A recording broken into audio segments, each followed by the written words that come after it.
this is Desiree. I'm doing another video for my discussion post. I believe this is for week number 9. So what we're talking about this week is sexual harassment and gender discrimination in the workplace. So, wow, where do I even begin? Let me start off by saying that this is a problem that I've really struggled with. Honestly, my whole life, it's always been, oh, boys will be boys. Oh, he does that because he likes you. All those lovely excuses.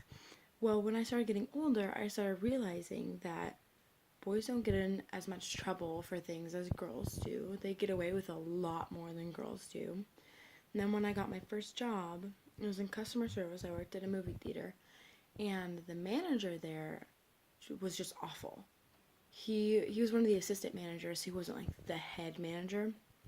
But anything that anybody tried to tell the general manager, the lady who was in charge, anything that we tried to tell her about him was just written off because she just thought he was God's gift to earth.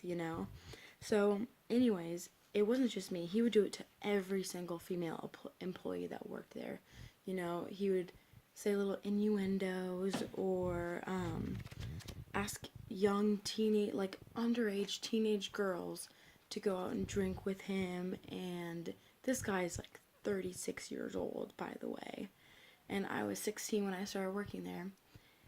And wow, I have so many examples. I'm not going to go into it all, but one thing I'm reading in Full Frontal Feminism in, what was it, Material World, I believe so. It says in the section on sexual harassment on page 122, it says sexual harassment is defined as unwelcome sexual advances, requests for sexual favors, and other verbal or physical conduct of a sexual nature that affects a person's ability to do his or her job or creates an intimidating, hostile, or offensive work environment. So, that is a really good way to define it. I think it is a more serious issue than people think and people let off. When people have sexual harassment seminars, it's, oh, ha ha, that's a joke. But even just joking about sexual things in front of your employees and in front of other coworkers, it's not acceptable. You don't know what they believe. You don't know if they've done anything or had anything happen to them. People at my work used to make rape jokes and didn't care. What if one of the customers heard us talking about something like that and she had been raped? These are serious things you have to think about. But oh wow, I just got super off topic. Okay, so I worked at this movie theater, and my assistant manager, he would ask girls he would drop things and ask them to bend over, and then when he would bend over, he would make whistling sounds and make rude gestures, and he was awful. I can't even express how awful it is. And that's why I feel like this is such an important problem and something that needs more attention called to it, because I've been there. So many women have been there. You feel like you have no control. You can't control what happens at work, what your manager, that's your boss. You can't go against them. And so that's why a lot of women don't say anything. So a lot of times the people that are doing this sexual harassment are bosses and employers, and maybe not CEOs, but they're the people that you should be reporting these things to.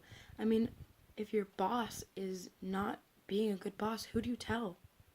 Who do you go above, And some women honestly just don't think that they'll be heard, or they fear that they're going to lose their job, fear that they're going to be demoted, fear that it's going to make the work environment more hostile than it already is. This is one of the most important issues I believe we've talked about all semester. One that I personally feel the, I guess, backlash of. I've been there, I've experienced it, and so have so many other women, and it's so sad to think about, and this manager, he already had rape allegations against him when he started working there, and they still hired him, knowing that he would be surrounded by teenage girls. Working in a movie theater, it's a high school job. You're not going to have, hopefully you're not going to have a bunch of people in their mid 30s, mid 40s, mid 50s working there. I mean, there are some, but it's mainly a high school job, you know, get you through high school, get you extra cash on the weekends. And they full well knowing that he had rape allegations against him, hired him. And I think that's so wrong, you know. Another thing in the hiring process, you need to take these things into consideration, you know. These are going to be employers and bosses to teenage girls and teenage boys and setting a bad example. And another thing that I could not stand about working at this movie theater is that not this manager, but the other, like the shift leads there, they would demean us women in front of customers. Be like, oh, I'll get this one. You can go do this. You can go mop. You can go sweep. You can go fill this up. When they had no authority to do that. You know? It's so frustrating because what do? You can't just sit there and say, no, I'm not going to do that. Because then you'll lose your job. You'll be defiant. You'll be written up. And so it's just so frustrating because you're like, what do I do? Who do I go to? Who can fix this problem? And honestly, I think collectively, as a whole, as a nation, as a world, we need to try and fix this problem. Not just in workplaces and not just in places of employment or schools. We need to fix this everywhere. This is a worldwide, you know, every single institution, I'm sure, has this problem.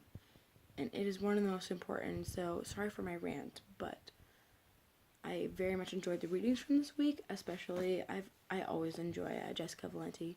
So I'm glad I got to read her this week, and I hope you enjoyed my rant a little bit.